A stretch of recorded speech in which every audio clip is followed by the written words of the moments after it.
নমস্কার বন্ধুরা, ঝুমাস কিচেনে তোমাদের সবাইকে স্বাগত। আশা করি বন্ধুরা তোমরা প্রত্যেকেই ভালো আছো এবং সুস্থ আছো। আজকে আমি তোমাদের জন্য রেসিপি নিয়ে এসেছি সাউথ ইন্ডিয়ান ডিশ। দেখো ভীষণ হেলদি এবং খুবই উপকারী এই রেসিপিটা। এবার দেখো এটা হলো সাম্বার ডাল আর ইডলি। এবার দেখো কি করে করলাম সেটাই তোমাদের সাথে শেয়ার করব। এবার দেখো সবার প্রথমে আমি সাম্বার ডালের জন্য অরহর ডাল নিয়েছি, আর এখানে কিছু সবজি আছে। এবার সবজিগুলোকে আমি কেটে নেব।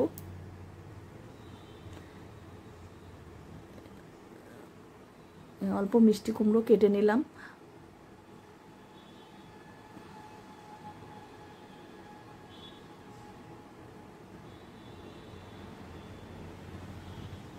অল্প অল্প কেটে তোমাদের দেখিয়ে দিচ্ছি। আগে একটু ডুমো ডুমো করে কেটে নেব।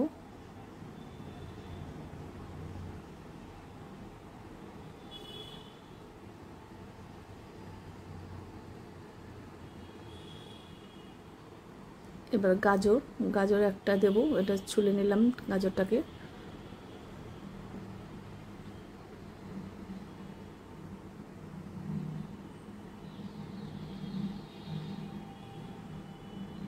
এবার নিয়েছি সজনা ডাঁটা, আগে থেকে ছুলে নিয়েছি, নাহলে বিরাট বড় ভিডিও হয়ে যাবে। এবার দেখো এখানে বিনস নিয়েছি,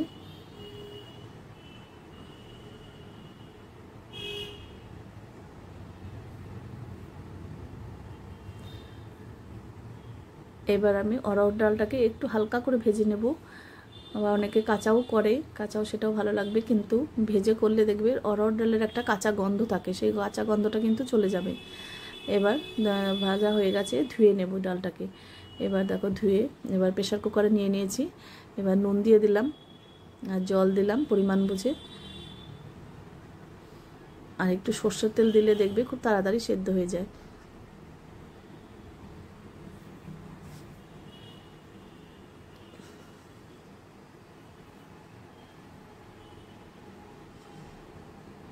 এবার দুটো তিনটে ছিটিয়ে দিলে কিন্তু এটা হয়ে যাবে। এবার দেখো ডাল সেদ্ধ হয়েছে, আমি নামিয়ে নিয়েছি। এবার সর্ষের তেলেই একটু সর্ষে, শুকনো লঙ্কা দুটো আর কারি পাতা ফোড়নে দিলাম, আর একটা পেঁয়াজ কেটে নিয়েছিলাম সেটা দিলাম। এবার হালকা করে পেঁয়াজটাকে ভেজে নেব। এবার দেখো আমি লাউ দিয়েছিলাম, লাউ দিলেও কিন্তু ভীষণ ভালো, একদম হেলদি একদম ডাল হয়ে যাবে। এবার দেখো আমি এটা নুন হলুদ দিয়ে সবজিটাকে একটু ভেজে নেব। কাশ্মীর লঙ্কার গুঁড়ো দিলাম হাফ চামচ।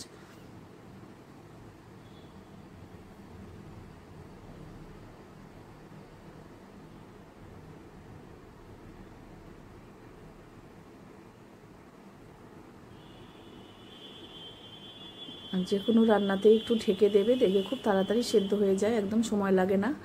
এবার দেখো কতটা অল্প হয়ে গেছে, একদম মানে সফট হয়ে গেছিলো, সবজিগুলো সেদ্ধও হয়ে গেছে। এবার দেখো আমার হয়ে নামিয়ে নেব। আর এখানে ডালটা দেখো সেদ্ধ হয়ে গেছে খুব ভালোভাবে। এবার জল দিয়ে দিলাম ডালে।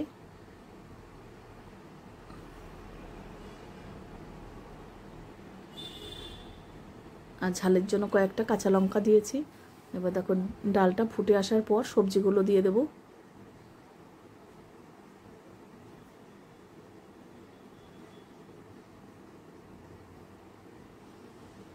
এবার দেখো আমি ডালটাকে কড়াইয়ের মধ্যে ঢেলে নিলাম।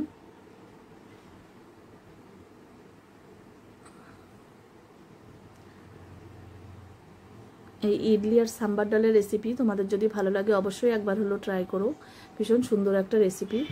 আর তোমাদের যদি সুন্দর সুন্দর রেসিপি পেতে চাও তাহলে আমার ইউটিউব চ্যানেলটি অবশ্যই সাবস্ক্রাইব করে রেখো। এই দেখো এখানে তেঁতুলের বই দিলাম পাল্প, তেঁতুলটা আগে জলে ভিজিয়ে নিয়েছিলাম, আর অল্প চিনি দিলাম। এই ডালে কিন্তু তোমার তেঁতুল লাগবেই। দেখো ডালটা এরকম ঘনত্বে রাখলাম। আর তোমরা যদি ফেসবুক থেকে দেখো আমার পেজটিকে ফলো করো। আর একটু তেঁতুল দিলাম, একটু কম ছিল, একটু টকটক হলে কিন্তু এই ডালটা বেশি ভালো লাগে খেতে। এই দুটো ভিডিও একসাথে, সেজন্য তোমরা একটু কষ্ট করে দেখিয়ে নিও। এবার করব ইডলি। ইডলির জন্য আমি সুজি নিলাম এখানে 200 গ্রাম। এবার জল দিয়ে আমি এটা 2 ঘন্টা মতন ভিজিয়ে রাখবো, তাহলে সুজিগুলো খুব নরম হয়ে যাবে।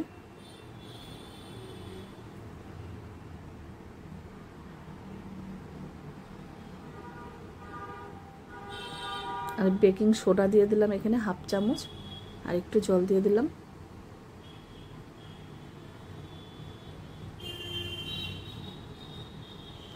এবার স্বাদ অনুযায়ী নুন দিয়ে দিলাম।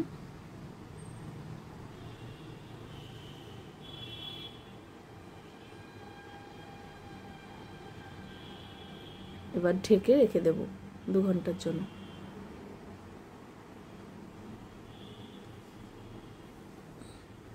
এবার দেখো 2 ঘন্টা পর আবার চলে এসেছি। আর এখানে কিন্তু টক দই দিয়েছিলাম, সেটা ভিডিওতে আসেনি। ওই 3 চামচের মতন টক দই দিয়েছি। এবার দেখো এই ইডলি স্ট্যান্ডের মধ্যে আমি একটু তেল ব্রাশ করে নেব।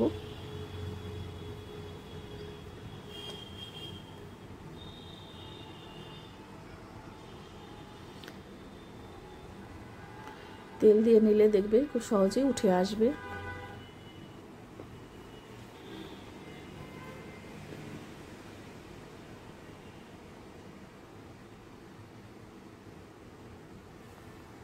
এবার দেখো অল্প অল্প করে দিয়ে দেবো, নাহলে ওটা ছোটো যেহেতু একটু ইডলিগুলো একটু ছোটো ছোটোই হবে। এই ইডলি স্ট্যান্ডে কিন্তু এই প্রথম আমি তোমাদের সাথে শেয়ার করলাম ইডলি, এই প্রথম করলাম এটাতে। এর আগে করেছিলাম বাটিতে, বাটিতেও কিন্তু খুবই ভালো হয়, একটু বড় বড় হয়।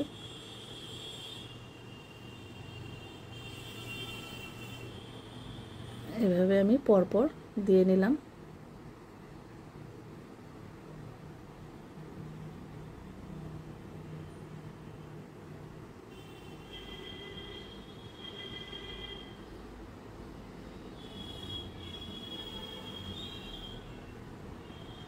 এবার দেখো এই মুখটা লাগিয়ে দিলে পুরো টাইট হয়ে যাবে।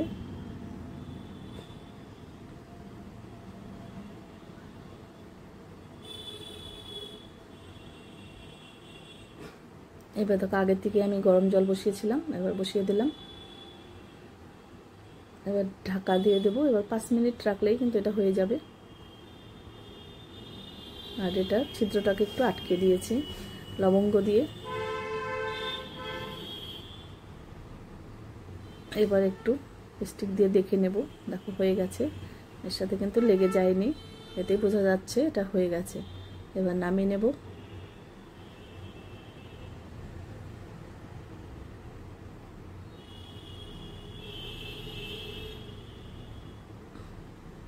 এবার একটু ঠান্ডা করে নিয়েছি। এবার আমি এটা একটু চাকুর মাথা দিয়ে একটু ছাড়িয়ে নিচ্ছি।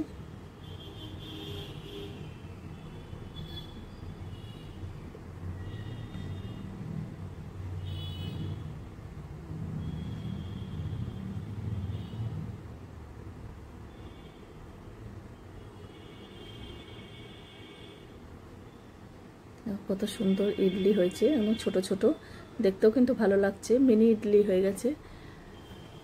এবার দেখো আমি সার্ভ করে দিয়েছি ইডলি আর সাম্বার ডাল। তোমাদের কাছে কেমন লাগলো রেসিপি অবশ্যই আমাকে জানিও। আজকে তাহলে আমি এখানেই রাখছি, এরপরের দিন আবার হাজির হয়ে যাব। টাটা বন্ধুরা।